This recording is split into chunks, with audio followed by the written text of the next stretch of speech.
வணக்கம். இன்றைக்கு நான் உங்களுக்கு சொல்ல வந்த விஷயம் என்னென்னா, வடக்கின் வசந்தம் உத்துர வசந்த்.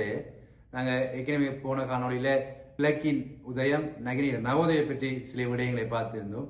இன்னும் பல விடயங்கள் கிழக்கின் உதயம் பற்றி நான் உங்களுக்கு சொல்ல இருக்கிறேன். அதுபோன்று இன்று நான் உங்களுக்கு சொல்ல வேண்டிய விடயம் என்னென்னா, கிழக்கின் உதயம் போன்று வடக்கின் வசந்தம் உத்துர வசந்த் என்ற ஒரு பாரிய ஒரு வேலை திட்டம் கௌரவ மஹிந்த ராஜபக்ச, கௌரவ பசில் ராஜபக்ச அவங்க ஆட்சியில் இருக்கும்போது தமிழ் மக்களுக்காக வழங்கப்பட்ட திட்டமே வடக்கின் வசந்தம் உத்துர வசந்த். இன்றைக்கு நான் உங்களுக்கு சொல்ல முக்கியமான விடயம் என்றால், முக்கியமாக மையமாக திகழ்கிற ஒரு பாலம் தான் சங்குப்பட்டி பாலம்.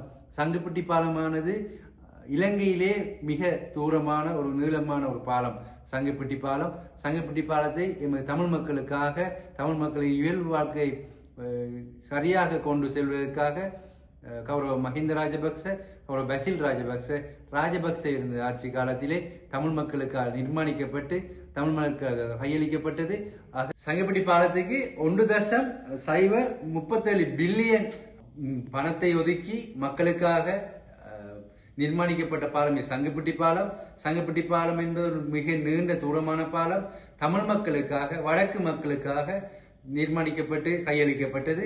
அதுபோன்ற ஒரு பாலம் தான் மன்னார் பாலம். மன்னார் பாலம் என்று நம்ம குறிப்பிடும் போது வடக்கு மாகாணத்தையும் மேல் மாகாணத்தையும் இணைக்கும் மைய பொருளாக, நோர்தன் புரோவின்ஸையும் வெஸ்டர்ன் புரோவின்ஸையும் இணைக்கும் ஒரு மைய பொருளாக திகழ்கிறது மன்னார் பாலம்.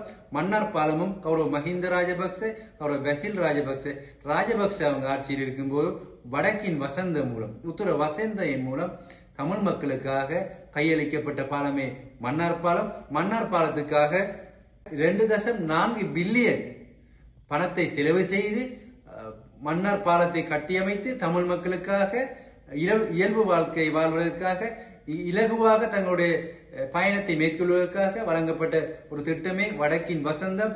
அதே போன்று மன்னார் பாலமானது ஒரு விசாலமான பாலம். ஆகவே வடக்கின் வசந்தம் மூலம் பல வேலை திட்டங்கள் நடைமுறைப்பட்டது. அது போன்று இன்னும் பல விடயங்களை நான் உங்களுக்கு தர தயாராக இருக்கிறேன். ஆகவே தமிழ் மக்களாகிய நாம் கௌரவ மஹிந்த ராஜபக்ச, கௌரவ பசில் ராஜபக்ச அவங்க ஆட்சியில் இருக்கும்போது எந்தவித குறைபாடும் இல்லாமல் அபிவிருத்திகளை அடைந்தது தமிழ் மக்கள் ராஜபக்ச அவங்க ஆட்சி காலத்தில் என்பதை நாம் விளங்கிக் கொள்ள வேண்டும்.